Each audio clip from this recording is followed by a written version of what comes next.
Dear colleagues and friends, my name is Victor Aguayo. I'm the Chief of Nutrition with UNICEF here in New York. Welcome to this session today on the effects of climate change and humanitarian emergencies in nutrition. We have an excellent session ahead of us. I was thinking that as we prepare to walk into this final decade towards the Sustainable Development Goals, we first need to take stock and time to acknowledge the historic achievements that we have made for nutrition. These are achievements that sometimes we forget to celebrate because we are pressed to accelerate progress towards SDG targets for nutrition. Let me give you two examples today. Since the year 2000, the prevalence of stunting in children under 5 has declined by one third. That means that the number of stunted children today is 55 million lower than it was in the year 2000. And that is without taking into account population growth. We take into account population growth, the number of stunted children today is 71 million lower than it was in the year 2000.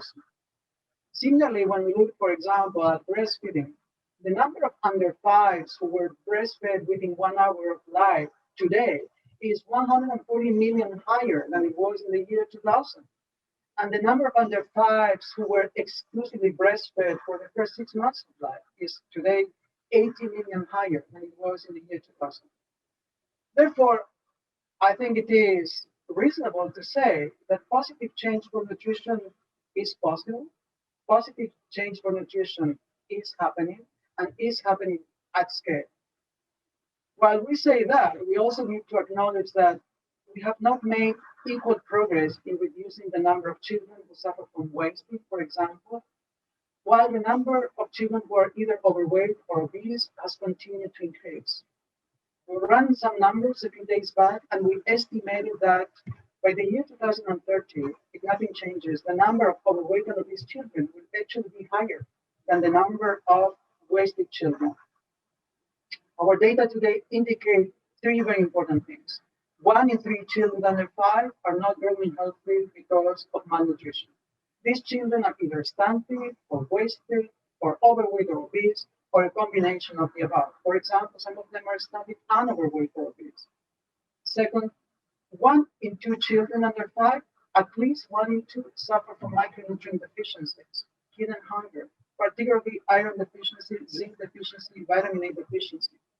And at least 2 in 3 children under 5 are not fed the minimum diet they need to grow healthy, to develop to their full potential. So these are issues of concern. What is also of concern to us is that most of these children, stunted, wasted, overweight, obese, suffering from micronutrient deficiencies, most of these children live in low and middle income countries. Therefore, the face of malnutrition today is changing, and we need to acknowledge that. There are new forces that are driving the new face of malnutrition.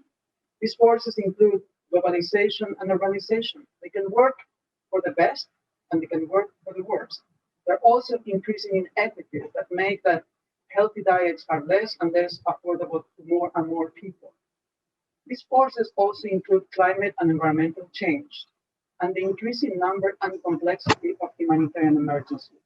And these are the two issues that we're going to discuss today with our panelists.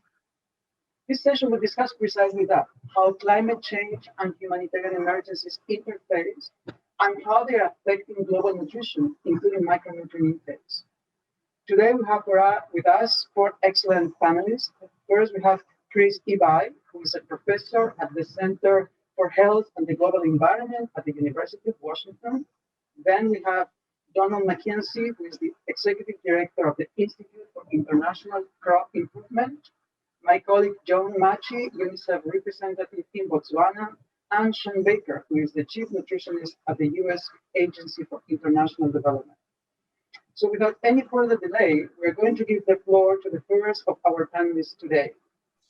Chris Ibai, as I said before, is a professor at the Center for Health and Global Environment at the University of Washington.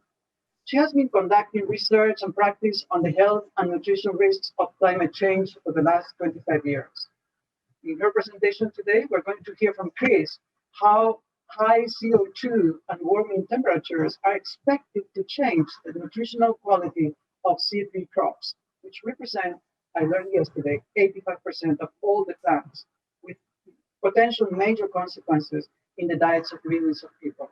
So, Chris, over to you. I'm looking forward to learning from you.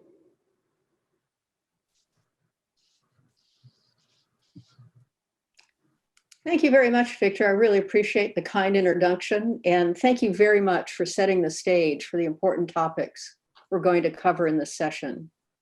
I'm specifically going to look at the role of carbon dioxide, not the role of climate change.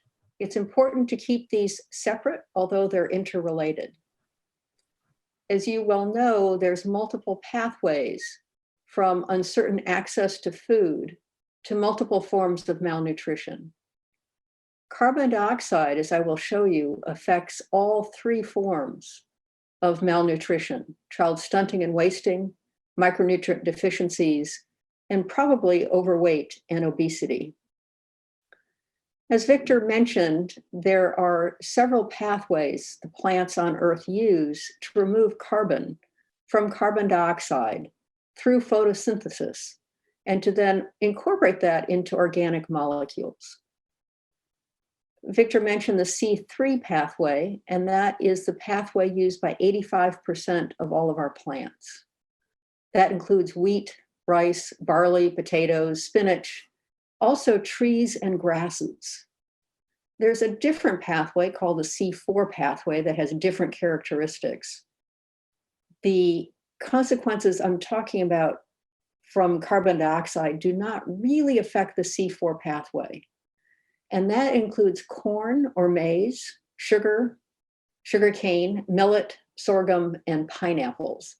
So we do need to keep these separate. When we look at experiments where C3 plants have been put into an environment where there's higher concentrations of carbon dioxide, we see that carbon dioxide promotes plant growth. There's lots written in the media about how CO2 is plant food, and plants do grow faster under higher CO2 concentrations. Some of the consequences of that for the C3 plants are there's more carbohydrates and there's less nutrition. And when you look across the studies, there's about a 10% reduction in protein, about a 5% reduction in micronutrients, and on average, about a 30% reduction in B vitamins, which leads to the hidden hunger that Victor mentioned. As he also mentioned, this is so important because there's about 820 million people in the world who are food insecure, and about 2 billion that have micronutrient deficiencies, including 1.5 billion women and girls who have iron deficiency anemia. As countries continue to develop, some are changing their diets, but not all are changing their diets. When you look today, for example, in Bangladesh, 3 of 4 calories still come from rice. So there's deep concern about what's going to happen as humans continue to emit carbon dioxide, how it affects the quality of our food and what we're going to be able to do about that. There is a double burden of malnutrition. So this shows you the pattern of micronutrient deficiencies around the world and gives the summary across multiple studies that hundreds of millions of additional people will be affected by further declines in nutritional density. That will, of course, be concentrated in the low and middle income countries that primarily rely on rice and wheat for their major sources of calories. This is an example of a recent study by Beach et al. That looked at the global availability of dietary protein, iron, and zinc in 2050. The study looked at the positive influences of technology change, market responses, and CO2 fertilization, the fact that plants grow faster under higher CO2 concentrations. Also, though, took into account the negative impacts of climate change and this penalty on nutrient content. When you put these together, there was a decrease in the growth of global availability of protein by almost 20%, iron and zinc by about 15%. As you know, zinc deficiencies are closely associated with stunting. This is what the results look like by the region, where the blue bars are the positive influences of technology, markets, and CO2 fertilization. And the red are the penalties from climate change and from the carbon nutrient penalty. You can see, as you would expect, that the positive influences vary considerably by region, that there's regions that would benefit much more by technology in particular. And as you would expect, because carbon dioxide is a global molecule, that once it's emitted, it is a global molecule within a year, that the penalty from that carbon nutrient increase from carbon dioxide is about the same everywhere. And so when you put them together, there overall will be some benefits, but we do have to be mindful that this only looks at the protein, iron, and zinc. This is not looking at the consequences of each serving of rice and wheat is going to have more carbohydrates, less nutrient density, and what that could mean potentially for overweight and obesity. And it doesn't look at all of the other possible consequences that I'll mention in a moment. Whereas the risk, as I showed before, it's about where you'd expect. It is in the low and middle income countries. I should point out, however, that this is a country level analysis. I live in the United States. It shows that there's low risk in the United States, and yet we have huge numbers of children who are food insecure in the United States. All countries have a pattern within them of where you see higher risk from nutrient deficiency. So we need to be mindful that we take into account all of the vulnerable populations. These are some of the other consequences of higher carbon dioxide. You can look at, for example, how plants allocate carbon within them. And what we see from the few experiments that have been done is you're starting to see higher concentrations of cadmium and methylmercury. This, combined with higher soil temperatures, increases arsenic uptake in rice. Within the plant, there's a change in the carbon-nitrogen ratios that affect other compounds. One example is the major compound that is used in combination therapies for treating the most severe form of malaria. And because, as I mentioned at the beginning, grasses are a C3 plant, there's emerging evidence that higher CO2 concentrations are affecting livestock. So will affect health through yet another mechanism. There's many options to manage this decline in nutrient density. I've identified a few of them here: biofortification, dietary diversity, oral nutritional supplements, and post-harvest fortification. There is work going on in all of these areas. There is a lot more that needs to be done if we are to be prepared for this continual decline in the nutritional quality of our food. So children are our focus. We need to make sure that we do focus on the children and make sure that their lives will be as good as they can be, that they have the nutrition they need to grow up to be healthy adults. Thank you. Thank you, Chris, and thank you for that final line on children on behalf of you, on behalf of everyone listening to you. Can you hear me now? Yes, you can. All right. So we are going to move into our next presenter. Let me introduce our next presenter. Donald McKenzie is, as I mentioned before, the Executive Director of the Institute for International Crop Improvement. Don manages the programs dedicated to translating key discoveries in plant health, in plant disease, in pest management, and plant genomics to stable crops that impact nutrition and food security around the globe. So in his presentation, Don is going to share with us how climate change will further reduce the nutrient content in plants and increase the burden of micronutrient deficiencies and even hunger. So over to you, Don. Thank you, Victor, for the great introduction, and good day to everyone. And thanks to the organizers for the invitation to be with you today. This is an illustration that I adapted from a nice publication from Samuel Myers and colleagues back in 2017.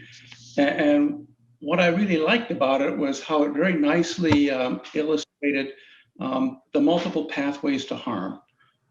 From greenhouse gas emissions all the way down to the harm of altered nutritional status, health, and well-being. And what I've outlined here are just those parts of the pathway that relate to terrestrial agriculture, primarily plant agriculture. And as Christy has already mentioned, the impacts of climate change on nutritional content, but we can also expect there to be impacts on crop yields, impacts on sort of the availability of food and nutrition. Some studies have estimated that depending on the extent of temperature increases, that an additional 850 million people could be negatively impacted by lower crop yields, and of course, resulting in lower availability and price volatility and so on. So for most of my presentation, I want to concentrate really just on one crop, and it's rice, and the potential impacts of climate change on rice production, mainly in Asia. And so if we think about sort of the consequences of climate change in terms of sea level rise and flooding, we can recall that in Vietnam, more than 50% of that country's rice production is based in the Mekong Delta, which is very susceptible and would be adversely affected by rises in sea level. And similarly, water scarcity is an issue in many countries, including the northern parts of Bangladesh and in India, most significantly in sub-Saharan Africa, where perhaps 80% of rice production in West Africa could be negatively impacted by water stress. And then we have the potential impacts on pests and diseases. Some of them might be negative in terms of increased impacts from diseases such as blast and bacterial blight. Some of them might be somewhat positive as a result of changing production practices that might reduce the impacts of some insect pests. So all in all, it is predicted that we could be in for roughly up to about a 15% or more decline in rice productivity in Asia between now and 2050. Christy's also already mentioned, the impact of climate change on nutrition, and here I'm going to focus on Bangladesh, where Bangladesh and other high rice consuming countries, here rice will make up to 70% or more of daily caloric intake. The average adult consuming about 400 grams or more per day of rice, that's 170 kilograms or more per year. And there are already almost 2 billion people around the globe that are suffering and affected by micronutrient deficiencies. And how will these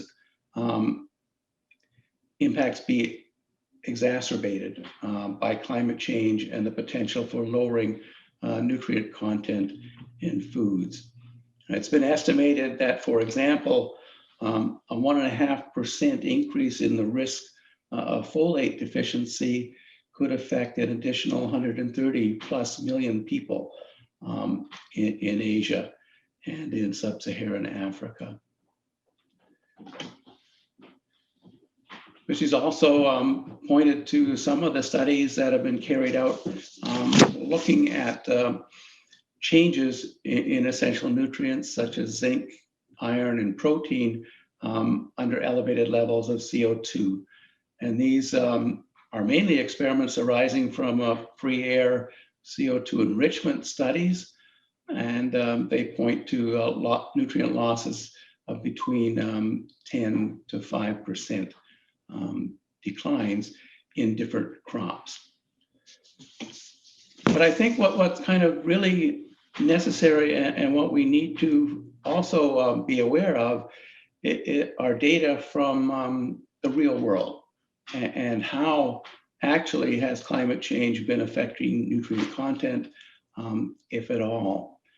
And so in this illustration, I want to highlight a crop composition database that's maintained by the Agriculture and Food Systems Institute. This is a database that's been in place since about 2003 or so. It contains crop composition data from some of the major row crops such as maize, soybean, limited data from other crops such as rice and sorghum and that. This illustration looks at those three key nutrients in terms of iron, zinc, and protein in maize over 20 years. And it includes data from field trials conducted in over 14 countries, over 8,200 samples that have been analyzed. The value of this data is that all of the trials have been conducted according to rigorous protocols, and the testing has been carried out by certified laboratories using accredited methods so that it's very robust and reliable. I don't want to focus on the trend, but what I do want to point out is the wide degree of variability that exists for almost all of the nutrients that we care to think about. You know, we're thinking about the potential decrease, this is on the order of 5 to 10%, but realizing that in the real world, nutrient variability can be plus or minus 50% for many nutrients, depending on the germplasm, depending on the growing conditions and agronomic practice. These are similar data taken for rice, and it's looking at 3 different situations. Again, the same 3 nutrients, iron, zinc, and protein, but in this case, looking at japonica, rice tested in 98 and 99, grown in the United States. An indica rice variety cultivated in field trials in the Philippines over 2 years in 2015 and 16. And then just this past year, some trials we had conducted in sub-Saharan Africa with an upland rice variety.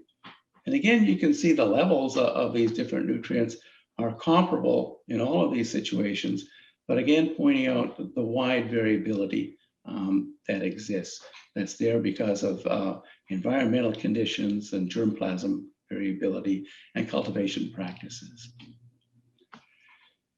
So if we were thinking of designing a rice for 2050, we might want to set some breeding targets that dealt with addressing abiotic stresses, such as nitrogen use efficiency, water stress tolerance, salt tolerance, that addresses biotic stressors, that also looks at enhancing nutrition, micronutrient content, whether it's provitamin A, iron and zinc, or folic acid.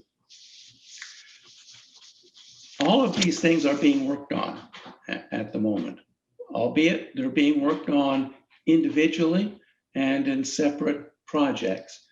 So abiotic stresses, that's a project that's being led by AATF in Africa using technology from Arcadia Biosciences. There's the group at the university in Germany that's been working on bacterial blight together with IRI. And then IRI is also leading work on provitamin A, iron and zinc fortification. And then we have work going on at Ghent University looking at other places, looking at folic acid enhancement. But we have to, I think, find a way of bringing all of these things together into a single or combined product profile so that farmers don't have to make choices and decide between whether they're going to go for increased yield or climate resilience versus nutrition, because that makes it a very difficult and hard choice. And I'll tell you that, you know, some of the experience that we've had with golden rice, for example, we need to be able to present the value proposition that's not just nutrition, but also appeals to farmers in terms of some of the agronomic properties as well.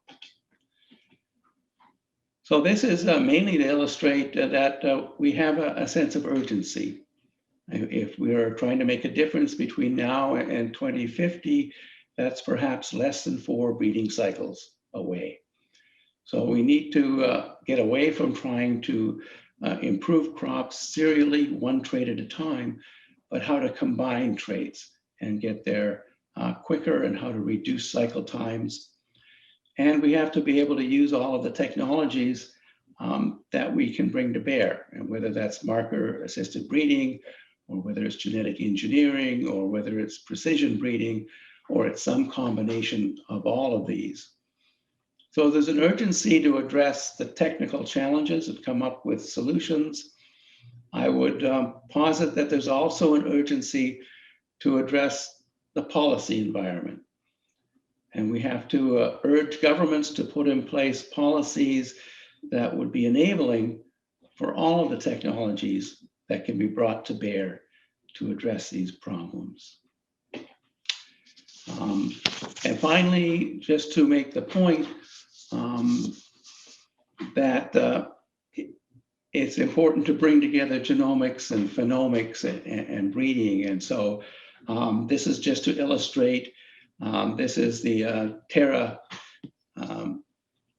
Ref collaboration that's going on between the University of Arizona, Washington University in St. Louis, a number of other academic institutions, including the Danforth Center.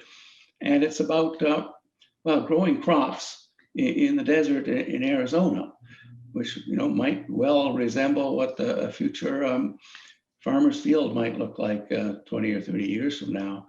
And combining high resolution digital imagery and spectroscopic analysis to really zero in on phenotyping plants, combining that data with broad genomics sequence information to try and elucidate the relationships between the phenotype and the genotype in order to improve breeding and our ability to come up with the crops that are going to be both more nutritious in the future, but also more resilient to the impacts of climate change. So with that, thank you very much.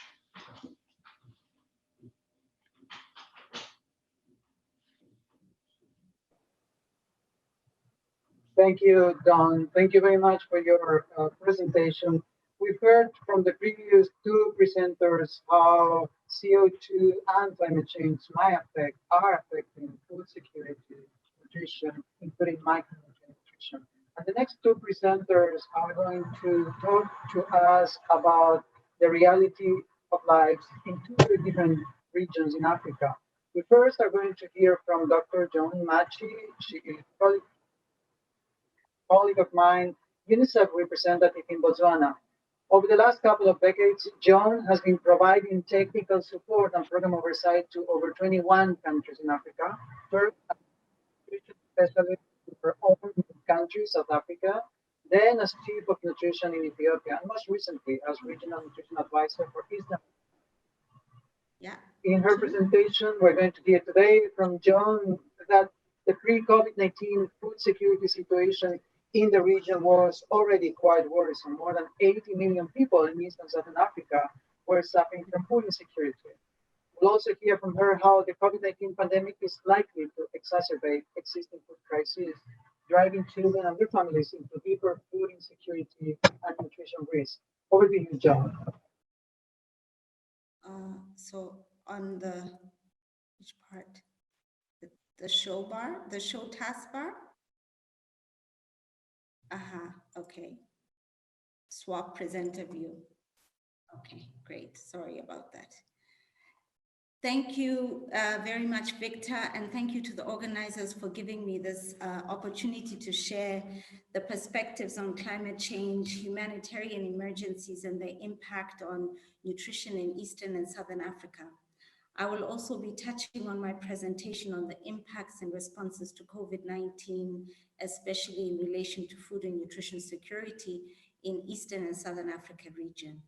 My analysis will be drawing on recent documentation on the impact of climate change in sub-Saharan Africa that focused on Western Central Africa and Eastern and Southern Africa.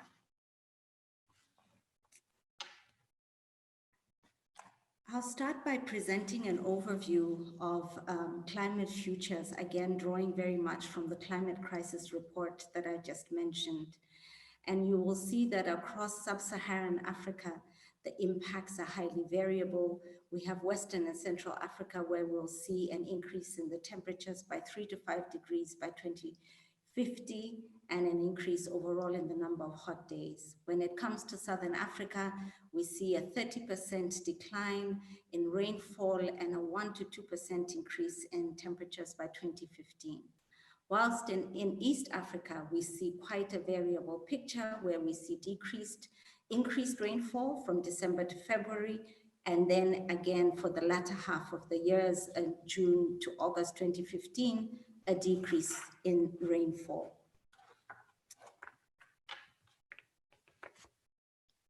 I'd just like to present this overview, which really gives a good presentation of the various impacts that climate change will have on children and populations in Eastern and Southern Africa. And of course, it does highlight as well the impacts in Western and Central Africa. And in particular, I'd just like to draw your attention to the fact that the most recent humanitarian crisis at a large scale was the Cyclone Idai, which affected Mozambique, Zimbabwe, and also Malawi. It was recorded as being the worst natural disaster in at least 2 decades, and it resulted in 1.5 million children being affected and 750 people confirmed dead. Many areas were underwater, including social services and houses, and the impact of Cyclone Idai included drought, cholera, diarrhea, and food insecurity. I also want to draw attention to the fact that currently we've just recently experienced the desert locust infestation, which affected Kenya, South Sudan, and Ethiopia. And this has had a devastating impact on livelihoods by reducing the amounts of food stocks that are available in these 3 countries. Recent evidence from Ethiopia actually shows that from the desert infestation, it resulted in a 20% increase in admissions for severe acute malnutrition, especially in those regions of the country that were most affected by this infestation.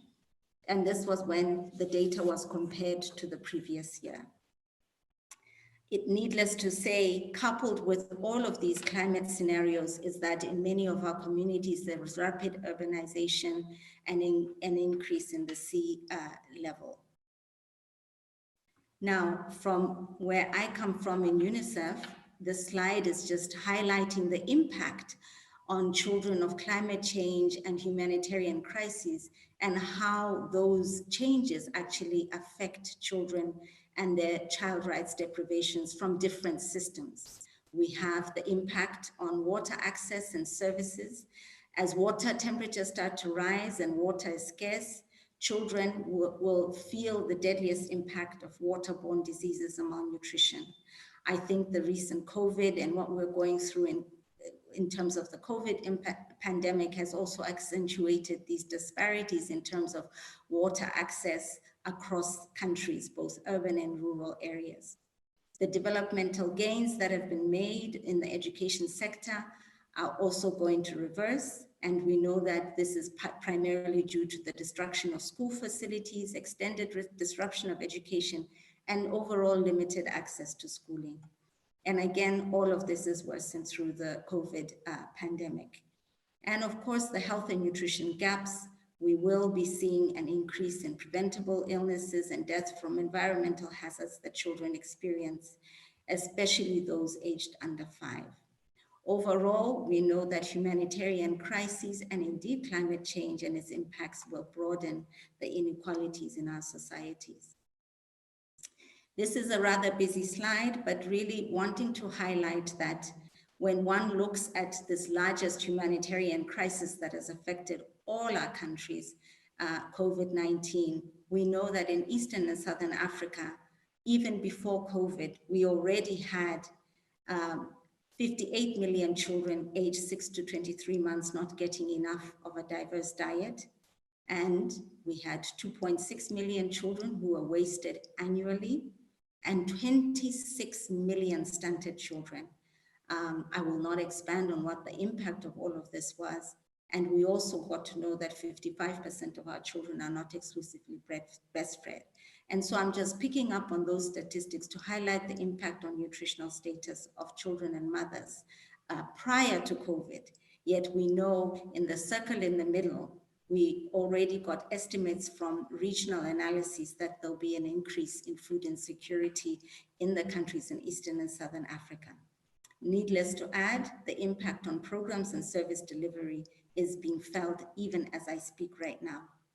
And again, before any crisis hits any of our countries, we know that the normal situation in different country contexts in Eastern and Southern Africa is marked by continuous conflict, insecurity, weather extremes, and of course, economic instability. I'm just highlighting in this slide the estimates that came from food and nutrition security working groups in both East Africa and Southern Africa to highlight how COVID-19 will exacerbate the existing crises that I just highlighted in my previous slides. So prior to the COVID epidemic, food insecurity was already alarmingly high, with approximately 43 million and 33 million food insecure people in Southern and East Africa, respectively. And there I'm in particularly highlighting the Horn of Africa. And when it comes to Southern Africa, of course, it's then Zimbabwe, parts of Tanzania, parts of Malawi that are most affected, and Southern Madagascar. So trying to zoom in again on exactly what is happening to the diets of children, and in particular, zooming in on the micronutrient gaps. The data that I'm presenting on this slide is derived from the synthesis of the regional complementary feeding landscape analyses, which was not based on the biomarkers of these different vitamins, but rather was based on data derived from demographic and health surveys, as well as from mixed surveys. So it's just really around 24-hour recalls. And we know, especially for vitamin A, calcium, and zinc, our children are not getting sufficient consumption of foods that are rich in these nutrients. I will not repeat the overall data around what's happening to child diets across the board in Eastern and Southern Africa, as Victor did an excellent job of highlighting the crisis that lies in child diets. So coming again to the disruptions that were caused by COVID, and in particular disruptions to nutrition services. These maps in front of you highlight the treatment, the disruptions that happened in terms of the treatment of severe wasting. That is when we were unable to get supplies to the children. Children were not being assessed as needed to be able to assess their nutritional status. And then the vitamin A supplementation slide, I think you're starting to see that the level of disruption was rather high across the countries in Eastern and Southern Africa. My next slide highlights the differences. And again, this is based on routine data that was collected at the regional level. If one compares semester 1 from the years 2017 to 2020 and compares it with semester 2, you can already see a big decline over time, but we don't yet have the data already for semester 2 in 2020. However, if you look at semester 1, during which COVID was at its peak and services were severely disrupted in 2020, you see quite a significant decline there. So how did UNICEF handle these disruptions to the programs? And again, this is not necessarily going to be focused on micronutrients, but just to give you an overview of the program adaptations that countries implemented in order to cope with continuity of services given COVID. And you will see that most countries were adopting the practice of reducing the regularity of follow-up visits for wasted children. And I think it wasn't just wasted children, but all children who needed to come into child health facilities. And then I think a big innovation was empowering family members on the use of mid-upper arm circumference and to provide that and to screen children at home. In terms of other innovations that have been adopted in the Eastern and Southern African region in order to address climate change and to prepare for rather bleak climate futures, I think I just want to highlight some of these include social protection systems to strengthen resilience of mothers and children in Kenya. And then also countries are developing plans that are COVID-19 adjusted. And in particular, I want to highlight that one of the biggest innovations has been from Madagascar that developed a climate-informed country program. So across all the programming interventions, there was a climate-informed program. So where does this lead us? I think it leads us to the conclusion that we have varied impacts of climate change in Eastern and Southern Africa, and that countries are trying their best to mitigate the impacts of these. But I believe that there's much more to be done. And by that, I just want to mention that it is quite clear to us that when we undertake climate-informed assessments, we need to be focusing on climate, both the past and the future trends for the countries and the regions in which we work, and that we need much more contextualized data and analytical work on the impact of climate on food and nutrition security. At the moment, I think much more needs to be done to link dietary intake analyses, including micronutrients, to climate futures and what will actually happen. And I think the previous speakers prior to my talk today really did start to talk on some of these impacts. Then I think it's around making sure that government is engaged and takes full ownership of a multi-sectoral, multi-systems approach to analyze what needs to be done and where the disparities are greatest. The analysis part, I think, is also around ensuring that at the point at which we're analyzing this data, we are more strategic and more purposeful in engaging with broad partnerships, including climate expertise, and also the private sector to help us come up with solutions to address what the future impact of climate may be on food and nutrition security. Then in terms of actions, it is very clear to us in Eastern and Southern Africa, the power of engaging with regional economic bodies to also start to be sensitive to the impact of climate now and in the future, and to make sure that when they are commenting and making reference to the impacts of nutrition, that they also put in resources to fund climate-sensitive responses that can make a difference to both maternal and child diets. It is also very important to be able to document case studies of country contexts where climate adaptation and mitigation actions have made a difference. And this is both in the social protection sphere systems, the WASH systems, education, health and food systems perspectives. And lastly, but most importantly, given that in Eastern and Southern Africa, and indeed in the whole of Sub-Saharan Africa, we have a growing youth population, it is absolutely critical for them to understand and be fully engaged on the impacts of climate change and their futures, and in particular, their food and nutrition security. I thank you for this opportunity and would like to acknowledge that in the preparation of this presentation, I received substantial inputs from my colleague, Samuel Godfrey, who is the climate expert in Eastern and Southern Africa Regional Office, as well as my colleague, Kuda, who worked with me in the Regional Office of UNICEF. Thank you very much. Thank you, John. Thank you very much. And we're now going to move on to the fourth presenter of the day, our fourth panelist, last but not least, Sean Baker, who, as I mentioned before, is the Chief Nutritionist at the U.S. Agency for International Development, USAID. Sean chairs USAID's Nutrition Leadership Council.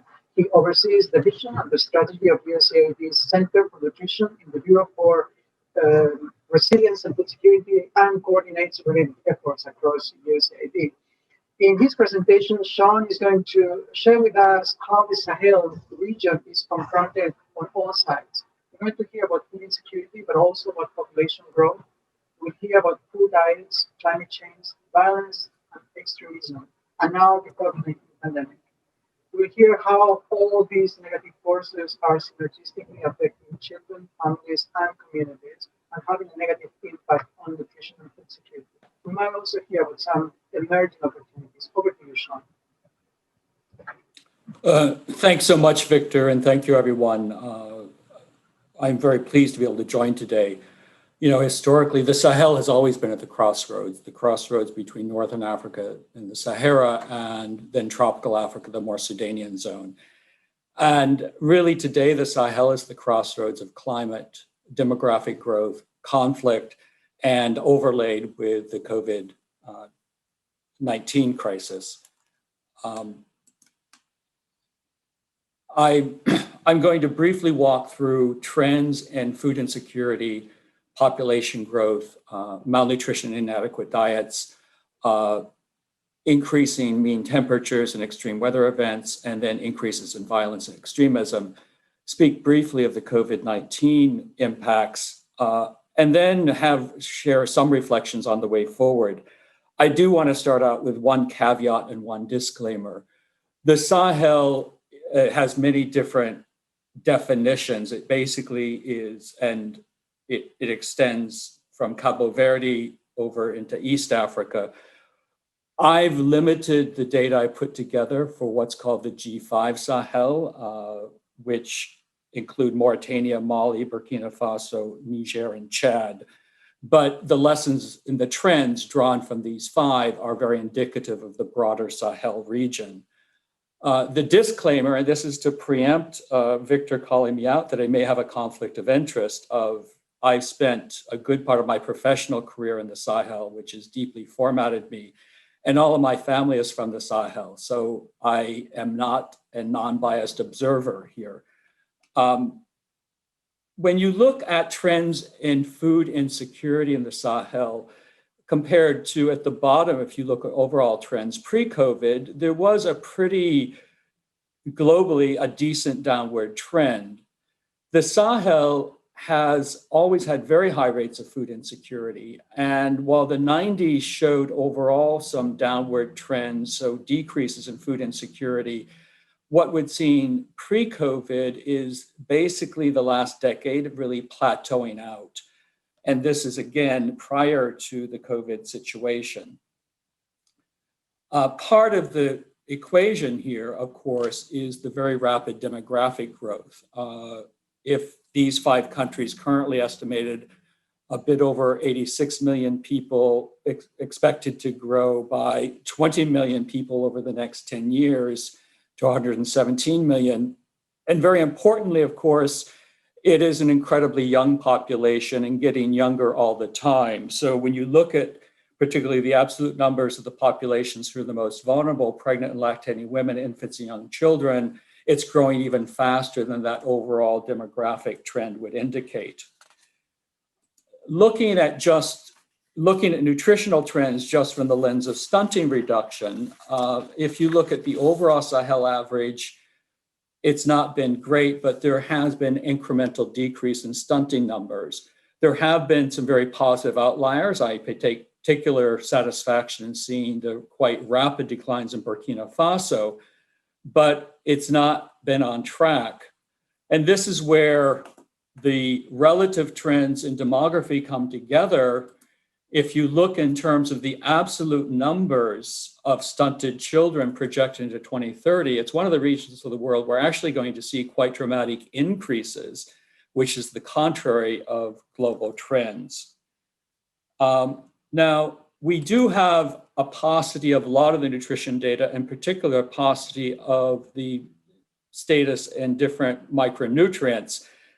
But to me, I wanted to share, I find when we go back to some of the essential drivers of nutritional status of what are infants and young kids eating, the situation is particularly grim. Now, we can argue about the inadequacies of these particular indicators of minimum dietary diversity or minimal acceptable diet, but no matter how you cut and interpret these indicators, it's stunning how poor the diets of infants and young children are. Now, of course, part of this is always going to be, there's always a behavioral element, but when you look at the cost of a nutritious diet in these countries, it's really astoundingly high. I was looking up this morning in preparation a blog on a World Bank blog that was authored by two researchers from the International Food Policy Research Institute, and came across this stunning statement that if you look in Niger, egg calories are 23.3 times more expensive than staple calories. Just to give you an indication of, if you're a mom confronted with, do I buy millet or do I buy egg, just how out of reach that egg is going to be. It's an indication of just the incredible burden of trying to afford a nutritious diet, even when you're armed with all the knowledge and other ability to deliver that nutritious diet. It's a region of the world, and here this is looking, the dark yellow are places where you're having higher increases in mean temperature. And it's a part of the world where over the last decades, mean temperatures have increased 1 or 2 degrees on average. I think probably even more devastating in the short term are the number of extreme weather events. And as in an area that is completely dependent on seasonal rain-fed agriculture, any change in those weather patterns has devastating effects on crop yield as well as livestock. It also has moved from historically, I would say, one of the most peaceful parts of the world to a region that is hit with conflict and violence. And some indications or estimates that even in 2019, about 1/3 of the population of these 5 countries was directly hit by some sort of turmoil. And that there are, even in early 2020, there were 1.2 million people displaced internally. So this is a new level of shock that the Sahel historically has not had to endure. And then you layer on the underlying food insecurity, the demographic growth, the effects of climate, the growing conflict, and of course, COVID-19 has laid on another layer of shock.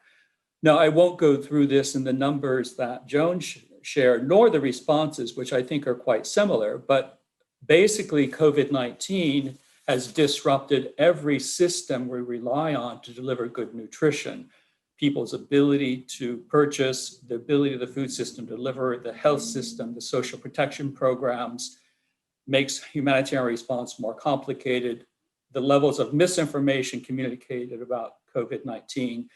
And of course, and this is where I'll end up, decision makers have a limited ability to respond to issues, and it has perhaps led to backtracking on the political momentum on nutrition that we've had in the region. To put some numbers, some estimates of, we've probably all seen the projections of what may be the increase in wasting globally. For this region, we would have expected a baseline number of wasting cases for the 5 countries plus Senegal. So now I will extend a little bit further, of 4 million cases. In 2020, that's what we would have expected. We're now expecting about 5.4 million. So a pretty significant increase in just the caseload of wasting alone. So, that all seems very grim, but I actually am optimistic in many ways. And I think that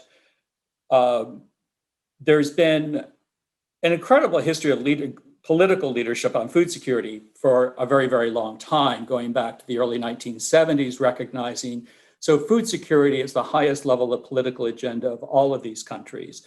And the creation of the Interstate Committee for Fighting Drought in the Sahel, or SILS, I think and that remains an incredibly powerful political force. Another indication of that political leadership, all 5 of these countries signed up quite early to the Scaling Up Nutrition movement. I think there were a couple of them were the very first to sign up for the Scaling Up Nutrition movement. There's also, I think, been a history of being very open to taking up new evidence, developing new evidence and applying that. So there's a real sense of an understanding of the urgency to act, and any new tools to help address the situation tend to have quick uptake. For example, Niger was one of the first countries in Africa, if not the first, to get twice yearly coverage of vitamin A supplementation. All of the countries have mandatory salt or iodization. 4 of them have mandatory fortification of wheat flour, of flours and cooking oil. There's massive level of production of ready-to-use therapeutic foods, both in Niger and in Burkina Faso. There's been a history of knowledge sharing around nutrition going back to the late 1990s. So there is a strong sense of political will, there's a strong sense of nutrition partnership, et cetera. So there is a basis onto which to act that to me has always been incredibly compelling and fulfilling. And so what are potentially some of the ways forward? One thing I didn't put here, and I was reflecting this morning, of part of it is repositioning the Sahel. I think part of the problem is that when you look at global analyses, since these are multiple countries with smaller populations, they often fall out of the absolute calculations. Whereas when you look them together, and they're countries that are facing very similar challenges, if we do not meet the Sustainable Development Goals in the Sahel region, we are not going to make them. So I think repositioning the Sahel is really a make or break region with an ability to make, if we partner effectively, to meet the Sustainable Development Goals. Obviously, the starting point is to build on this incredibly strong foundation of political leadership, governments that are very engaged and want to deliver on the nutrition agenda. I think very immediately, particularly coming out of COVID-19, I think Joan has already spoken to that, make sure that we're optimizing campaign-type approaches for getting out essential services such as vitamin A, screening and referral for acute malnutrition. There may be some other life-saving interventions. This is a part of the world where particularly the community platforms are so essential as we start to rebuild the health systems post-COVID, apply all the knowledge we've learned in the Sahel and elsewhere about how community platforms is the basic pyramid and the most powerful part of the health system need to deliver and deliver on nutrition. There remains obviously an important part of the population that's reliant on food assistance to make sure that all food assistance programs are delivering adequate micronutrients for the most vulnerable populations. Aside from salt, there are more challenges in large-scale food fortification because the vehicles that we typically look at, cereal flours and cooking oil that are centrally processed, often don't have the reach that we would like. There are some exceptions, but there are other opportunities, and I think this is an area where some of our innovation, both in vehicles, like looking at multiple forms of multiple fortification of salt or fortification of novel vehicles like bouillon cubes, which have a much broader penetration, can have real potential. As I was going through this, I also recognized I'd not addressed many of the other potential food systems type solutions, and I was struck, thank you, Christy, I was revisiting my ancient knowledge about plant biology, and here's a case, for example, where millets and there's going to be such a surge of agronomic research to meet the challenges of feeding the Sahel, to make sure that we are also taking in the nutrient considerations, for example, rapid deployment of high-performing resistant millet varieties that are biofortified to deliver both iron and zinc is one option. There also is certainly a need for more timely information systems for evidence-based decision-making. There are some, but certainly not timely enough for the rapid changing demographic, dietary trends, and the different crises that hit. So I would say that where I started at my last slide to me, this is a region that there is the potential to do much more. So much of the concentration now is more from a security angle, but if we do not build effective partnerships, and take this region seriously, we will not as a collective meet the Sustainable Development Goals. Thank you, Victor. Thank you, Sean. And I think very soon the five of us are going to be on screen so that we can have a conversation about what we heard. If we were together physically in the same room, I would be asking for a round of applause for our four presenters because they have been phenomenal, not only in content, but also in timekeeping. So thank you, Sean. Thank you, John. Thank you, Don. And thank you, Chris. And perhaps my first question is for Chris. Chris, in your presentation, to some extent, give us a hint that CO2 concentrations could also affect the livestock. You did not elaborate much on that. So I would be intrigued to hear from you. Can you elaborate a little bit more on this idea? There are a couple of questions from our audience about animal source foods. What is the potential impact of higher CO2 concentrations on livestock, and how could that affect food security and nutrition security in some nations? Thank you, Victor. And this goes to the fact that C3 plants include grasses. So if you raise your livestock on grasses, just like the results I showed for wheat and rice, and from what you heard from others, it also affects the quality of those grasses. So the amount of iron, zinc, other micronutrients, the amount of protein that livestock are getting from grasses is declining. And I did put one citation in for a study in the United States showing that the livestock raised on grasses look like they're becoming increasingly stressed because they're not getting the quality of food that they need. And of course, we rely on the quality of the livestock for some of our diet, at least some people rely on it for some of our diet. And so not just the impact of higher CO2 on the starches, the C3 starches, but also then if you're trying to get your iron, for example, from beef, the quality of that beef is going down. So there could be another significant impact. This is a fairly nascent area of research, and clearly a lot more needs to be done.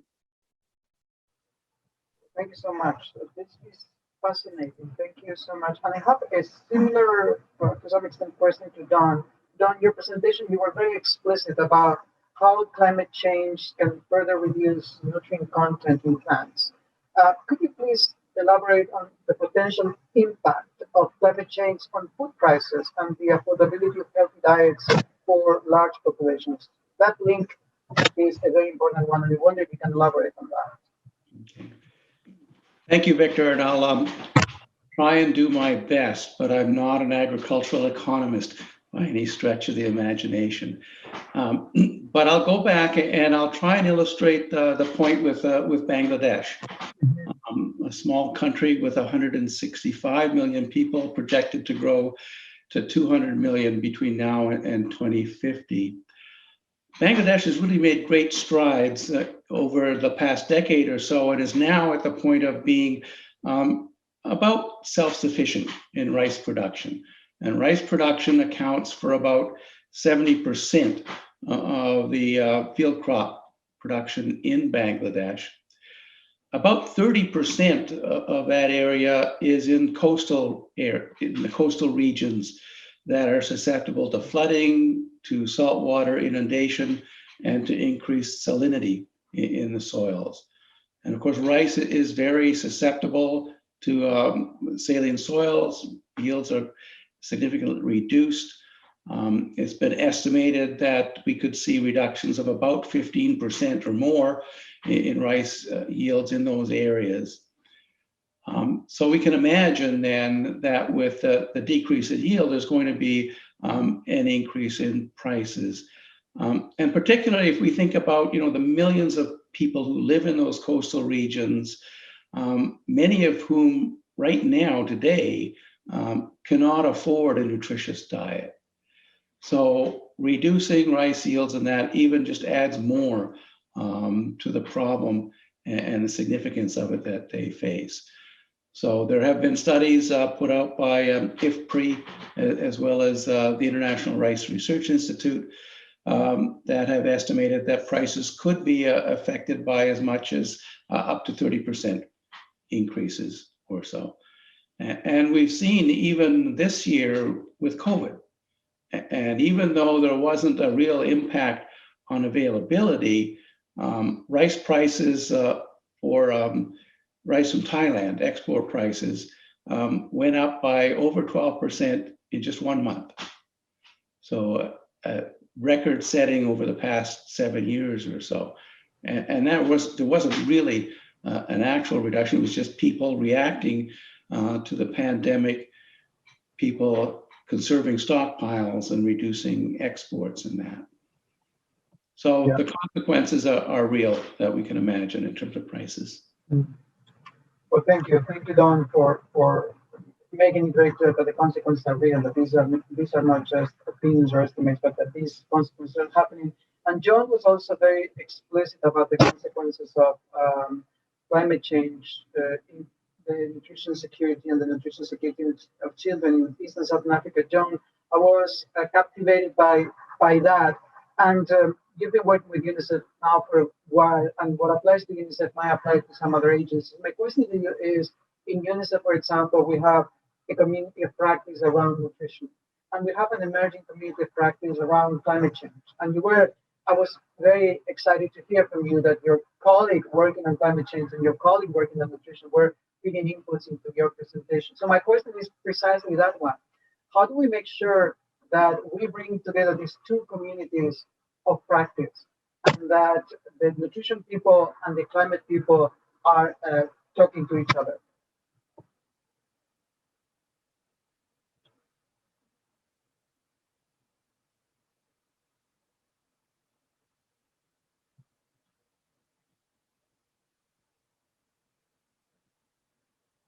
Okay, sorry, my screen had completely frozen. I apologize. Thank you, Victor.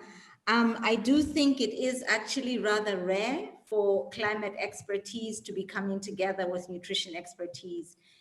I think it's not just only within UNICEF, but even considering that, for instance, we have a whole UN agency that's dedicated to the environment, UNEP, and within UNEP, they are climate experts, but seldom do we interact with them. I think the time is now. I think we've had enough disasters, enough humanitarian crises of a scale that really warrants that in order to protect children and families and communities going forward, we need to be engaging much more closely and to prepare forecasting of what is the impact of increasing temperatures in region X or country X on food production, and therefore what does it mean in terms of reserving and preserving food or keeping up food banks or whatever that government can also come up with. So I do think the challenge remains, but I think there is no time like the present for us to be engaging across sectors, and especially for us bringing the system strengthening approach across social protection, WASH, food and nutrition and health systems, but really interacting decisively on doing assessments together, reporting on the assessments, and intervening and responding. Thank you, Victor. Excellent. And perhaps on that point, and Sean, I want to make sure that you hear me well. Can you hear me well? Perhaps on that point, the Food System Summit next year provides us with a unique opportunity to bring together these two narratives around climate change, around food systems, and healthy diets for people, including for children. Sean, fascinating presentation, and of course, you brought us home to the Sahel. And my question to you is a little bit similar to my question to John. You were very explicit about the links between nutrition, humanitarian response. You were presenting to us a situation in the Sahel that does not belong to neither development nor humanitarian all the time, but it is all the time somewhere in between. And my question to you, like my question to John, is how do we make sure that we bring together these two communities of practice? That is, the community of practice of nutrition practitioners working on development issues or in development context, so to speak, and the community of practice of nutrition people who often see themselves as responding to emergencies. How do we make that happen? And coming where you come from, that is one of the most important funding agencies, how do we make sure that funding schemes for nutrition in development, funding schemes for nutrition in humanitarian action are less siloed, less divided, that they all contribute to the nutritional well-being of, in this particular case, children and families in the Sahel. So thanks for that, Victor, and not the easiest questions. I guess what I was first struck by, both by Christie's presentation and Joan's presentation, of for our climate colleagues, nutrition is a good way to give a human face to what we're facing.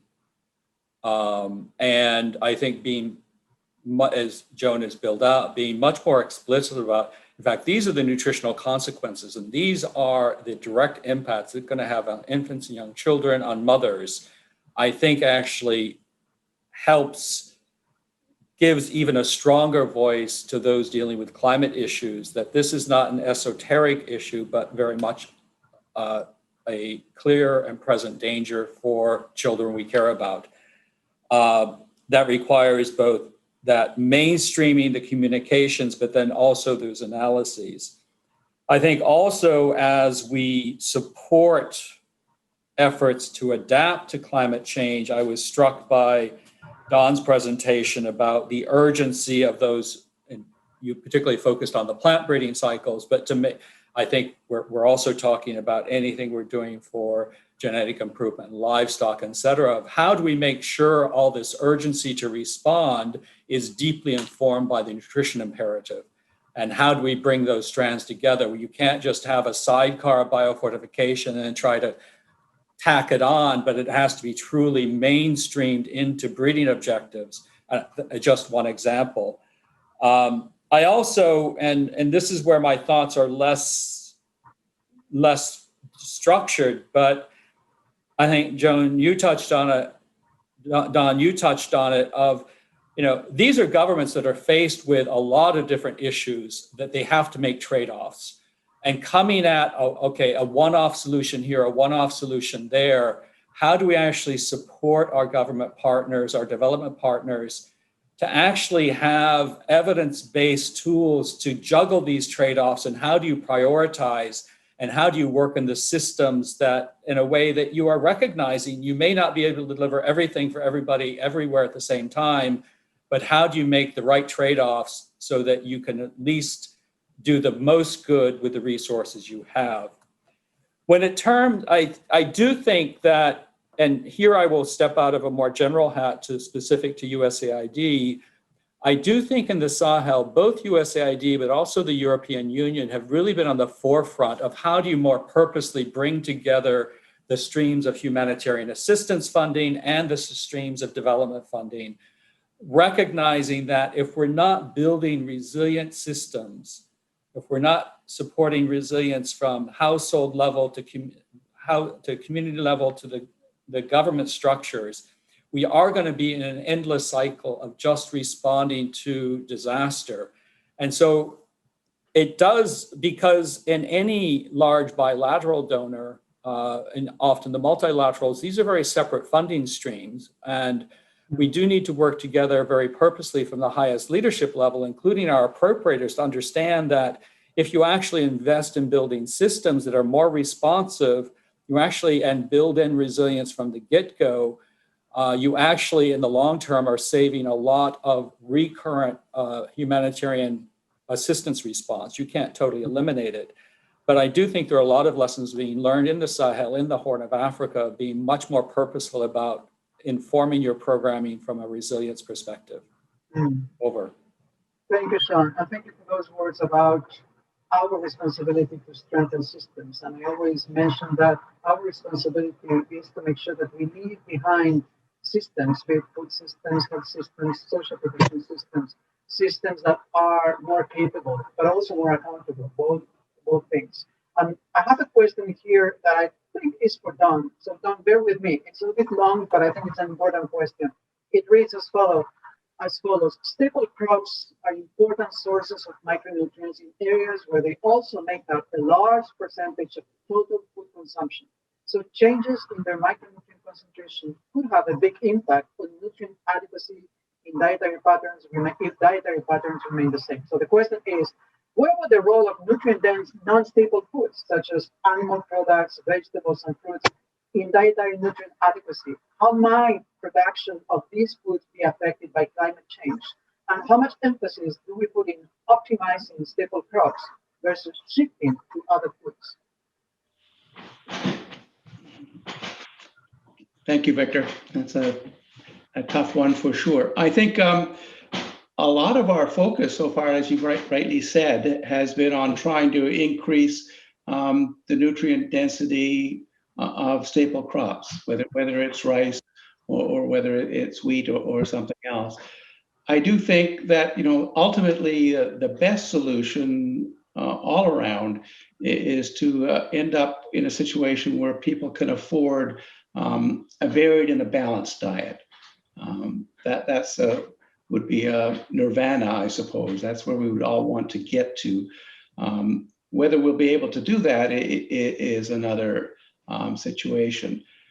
I think we also have to think about, where do we make the investments? Does it make sense long-term to invest in trying to take a staple crop that's already grown and make it more nutritious and more climate resilient versus looking at domesticating maybe a new crop that is already perhaps better adapted for climate change scenarios and might also be a good source of nutrients. So a favorite one that we're working on, for example, is teff, which is an ancient grain. It's a staple food for most people in Ethiopia. It's a tremendous source of iron. And it's also other nutrients. It does have some problems with respect to its agronomic characteristics. But if those could be changed, it's also very resilient to drought and other stresses. So maybe it's about thinking about, can we change the crops that are being cultivated in different areas rather than trying to continue to try and improve the crops that are already being grown there that people are accustomed to. And again, it comes down to trade-offs, achievable and that as well. Not a terrific answer to your question, but it's a. It does, and there is one more difficult question for you, but I'm going to save it for a little bit later to give you a little bit of a break. But there is one more question for you, which is not an easy one. This question is to anyone in the panel, and I wonder if perhaps John or Sean or Chris can take it. That it reads as follows: the definition of a healthy diet includes 400 grams of vegetables and fruits per capita per day. But the world does not produce this at this moment. Affordability and availability of vegetables and fruits needs scaling up of production, and this requires education of farmers and availability of technology and inputs. So can the panel comment on how to balance the supply and the demand of vegetables and staples in the face of current agricultural economics and climate change?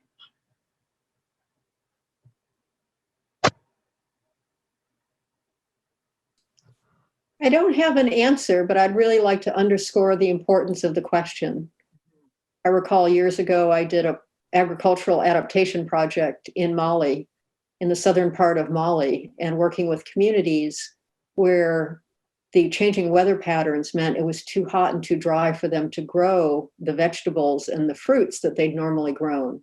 So the proportion of their diet that was coming from vegetable and fruits had really declined over time. The farmers themselves didn't see an alternative. I also recall that one of the challenges we were dealing with in the project is the lack of agricultural extension agents, that the region should have had about 30, as I recall, and there was 4. And so the real importance of not only having the new technologies, the new cultivars, but having the mechanisms where they can be brought to the farmers can understand how to grow them, understand the inputs, and making sure that it works within their cultural, social, political constraints. So there is the delivery mechanism that is equally important. Sean, any thought coming from you? I see your hand, please go ahead. Yeah, and so huge caveats. I'm not an agronomist. My gardening, even at home, is not up to par. So, and this is more observational. I would start by, while certainly there's a huge deficit in fruit and vegetables, I do wonder often, because when you typically look at agricultural censuses, these are the sorts of crops that are highly undervalued. And so there may be a lot more out there than we're aware of. I think particularly, I'm more familiar with Africa, but there's so many different vegetables that are harvested traditionally that may not be formally raised. But I do think that we need to increase better data to understand what the problem is and to elevate the problem, because as Christy has said, it's a huge deficit. I would also underscore, Christy, what you said. I mean, in my prior experience with Helen Keller International, working with enhanced homestead food production programs, not having that backbone of effective agricultural extension becomes a huge constraint. We saw an ability to actually, I mean, there was a huge demand for it. It has multiple benefits in terms of improving diets, improving incomes, improving women's empowerment. But then the challenges of taking to scale, because there's so many different potential vegetable and fruit varieties, if you actually, the range of technical knowledge could be much wider. And it becomes a real challenge of how you take it to scale without that network of extension agents who can support families. And then this is where I would push it. Maybe I shouldn't push it back to Don, but you're closer to an agronomist than I am. I mean, I do have hopes. I think, you go back to the Green Revolution, the choice to focus on a few staples was based on those trade-offs, right? That plant breeding is a huge numbers game, and you can only put so many cultivars, so many crops through the system. But our plant breeding technologies have changed dramatically. So I do think that there's probably an ability to do genetic gains on a much wider variety of crops, and also bring into crops that have not traditionally been, a lot of wild varieties that are much more adapted to these situations, that can be improved, that are already fit for purpose if we can continue to improve on their agronomic characteristics. So I do think that there is perhaps a cusp of a technological frontier and ability to be much more responsive and put much more focus on genetic gains in fruits and vegetables. But I do go back to Christy's point. We cannot deliver if we don't have that basic infrastructure of ag extension workers. Great. John, any word on this matter from you and from your experience in Eastern Southern Africa? Thank you, Victor. I do think it's a very complex question, but one of the things that's actually coming up is the fact that the seasonality dimension of the availability of fruits and vegetables also comes into the picture. And again, I think this is another area where if we had the agricultural sector talking more to the climate people and also then to social protection, because I'm thinking that we have examples within our region where either governments could put into place a system that said, okay, we will provide you with additional income or a food voucher that allows you to be able to buy fruits and vegetables at these times of extreme hardship. It's not done at scale, but I think there's an opportunity there as well, notwithstanding the need for the dialogue of agriculture extension workers looking at the technology. But I think it is a very complex issue, and one that is very real, because it does affect affordability throughout the year. And not many of our people, especially in those difficult times, can afford the full basket of fruits and vegetables and the 7 colors that we talk about with ease. Yeah. And this issue of affordability, John, is such an important one in Africa, in Eastern Southern Africa, also in Western Central Africa, and beyond Africa, in so many Asian countries and Latin American countries. So I'm extremely happy that you did mention that. My final question comes from the floor, and it's for Don as well, and it has to do with genetic engineering, Don. So the question is, are there health risks of using genetic engineering genome editing in plant breeding? Can traditional breeding only be used in biofortification? Yeah. Thank you, Victor. So we have a long history already with genetically engineered crops, probably on the order of 35 years or more of experience.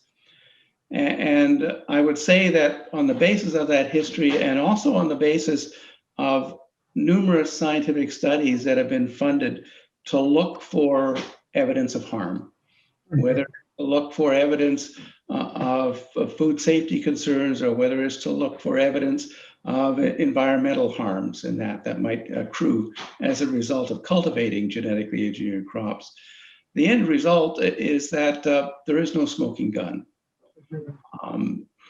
That there's nothing particular about the technology of genetic engineering that makes the final crops any more risky than conventional breeding has shown.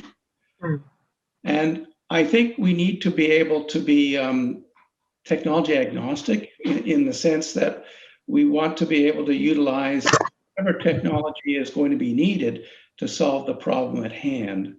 I think there has been a tendency over the past many years, particularly in the public sector, who would say, you know, if there's no other way we could do it, we might use genetic engineering.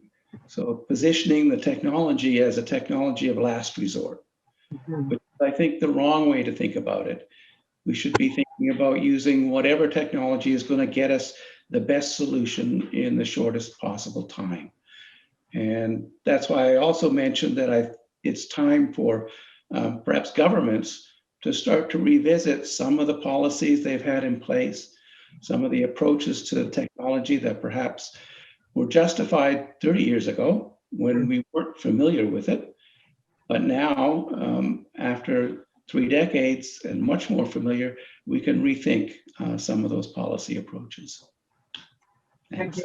Thank you very much for your very honest and actually very thoughtful response. So this is 1:15 p.m. in New York time, and this is exactly the time when this panel is supposed to end. So I want to take this opportunity to first say thank you to the organizers, and second, and probably the most important thing, say thank you to the 4 panelists today. Thank you, Christy, for your presentation. It illuminated to me many things you did share with us today I did not know about, and I'm sure that is the case for many other members in our audience. So thank you for being with us. Thank you, Don, as well. Extremely insightful and both hope and concern. And thank you, John and Sean, for bringing us the reality of many countries in Africa are expecting responses from the international community, but also from national governments about the challenges facing children and facing millions of families and people. Thank you so much to the 4 of you also for sticking to time and for the content that you provided us.